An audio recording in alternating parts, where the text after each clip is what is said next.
If you're about to sign off on your architect's plans, I believe that these are the 6 questions that you need to be able to answer before you commit to those plans.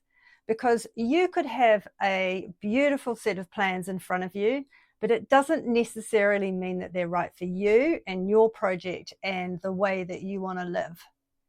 After 25 years in residential renovation, these are the 6 things that I think you should be super clear about before making that commitment to build.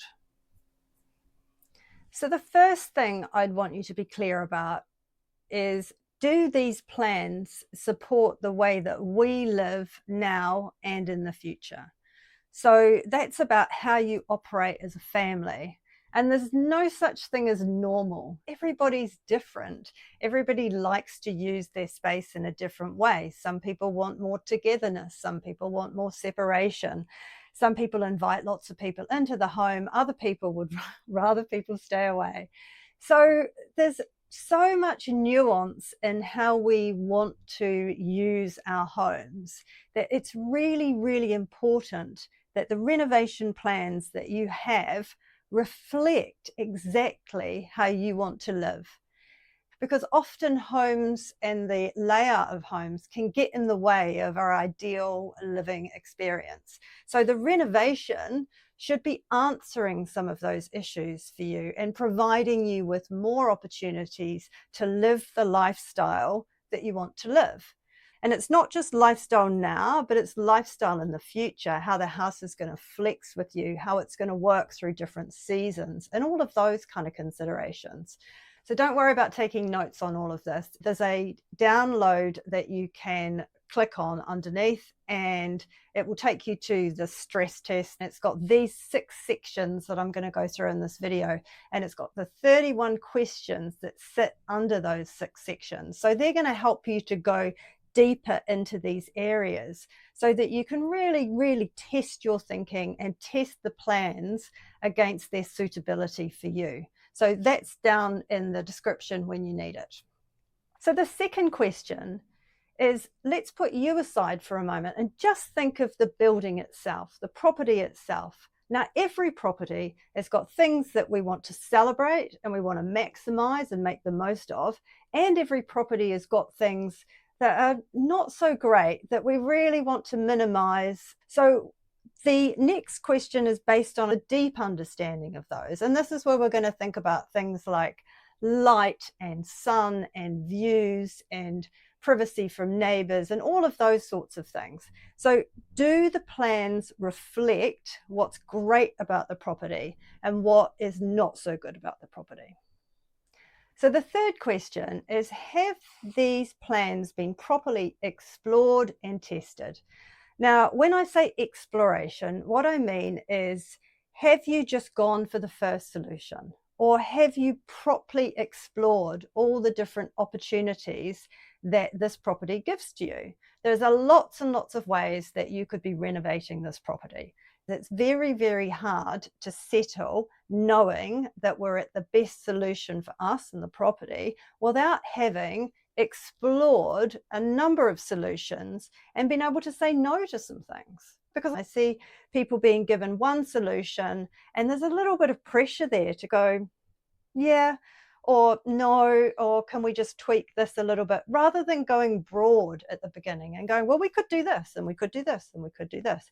And of course, those designs will not be designed in detail. The idea is that they're very top level sketch designs, but they just give you stimulus at the beginning to really think about different opportunities for your renovation. So I would say, make sure that you have explored more than one option, ideally at least 3 options. So you can be coming back and feeling like the final option that you're landing with, the final choice, has been created out of choice rather than just out of necessity.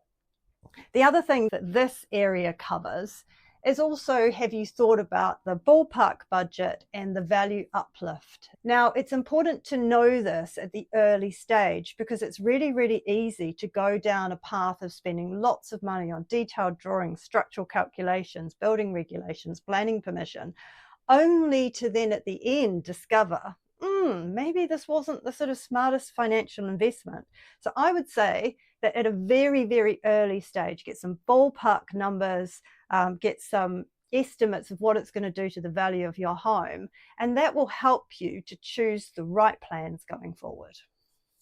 So the fourth area that I think you should be looking at is the design approach appropriate for us and our project?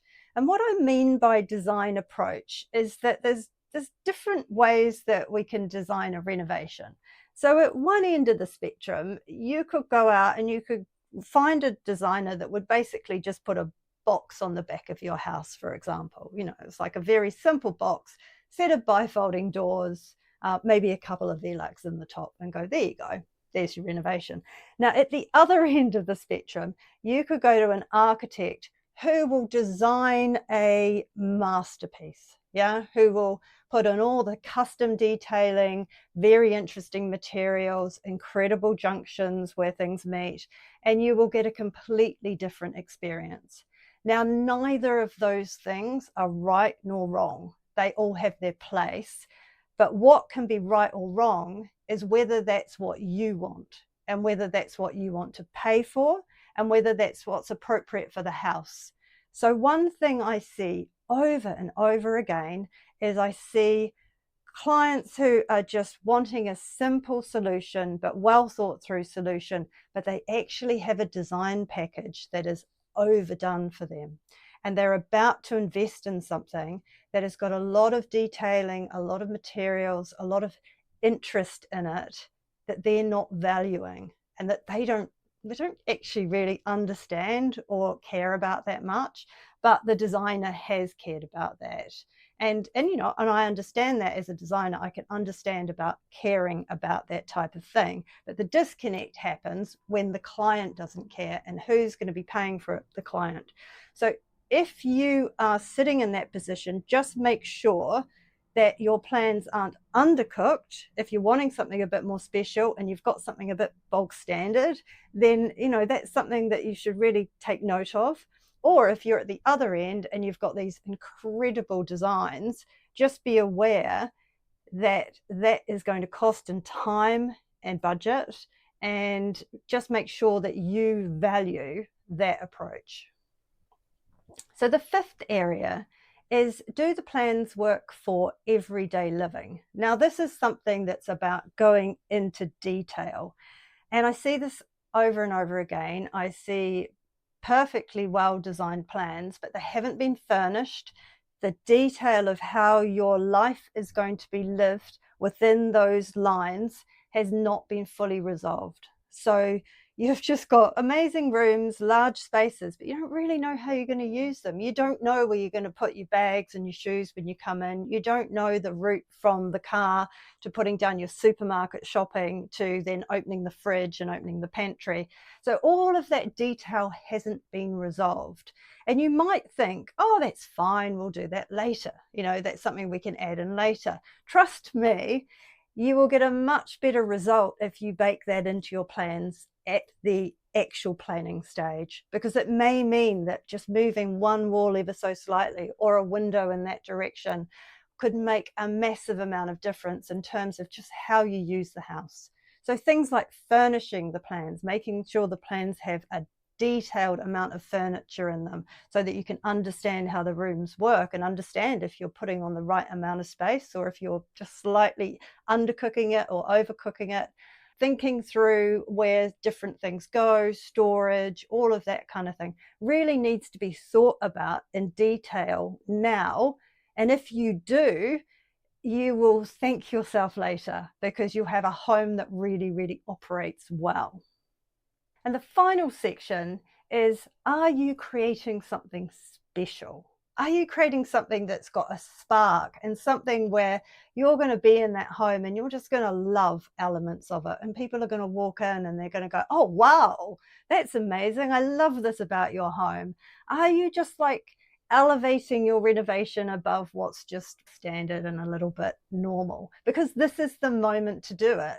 And I don't mean, adding thousands and thousands of pounds of extras into the drawings. I just mean things that are going to really elevate the plans and make them special for you. So it might be a window seat in the kitchen. It might be a special area that you know has a beautiful view and catches that afternoon sun. It might be an area at the top of the stairs where you have a full height bookshelf and a reading chair where it's your little kind of library nook. It's just little ideas like that that just mean that this renovation is yours and it's going to delight you, and it's something that you can really, really look forward to building. So I would say make sure in your plans you have maybe, at least two or three things that feel personal to you, that really excite you and make you think, yeah, this is going to be my home that I really, really value. So those are the 6 questions that I think are really worth exploring at this point. At this point, all you've got are lines on paper. And I always say lines on paper are very, very easy to get changed. But once you've started the build, the walls are going up, the foundations are being dug, much, much harder. So putting in the time and effort now to really think through, are these the exact right plans for us, is so worthwhile. So I've created a plan stress test.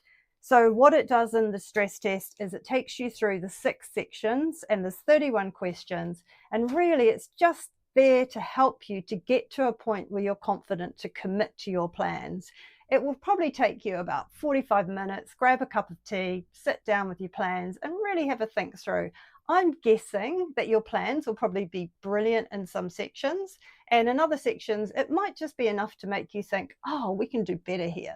We can improve these plans, and it will just take them from here to here. And then you'll be really confident to commit to those plans going forward. So the link is in the description. It's completely free to download.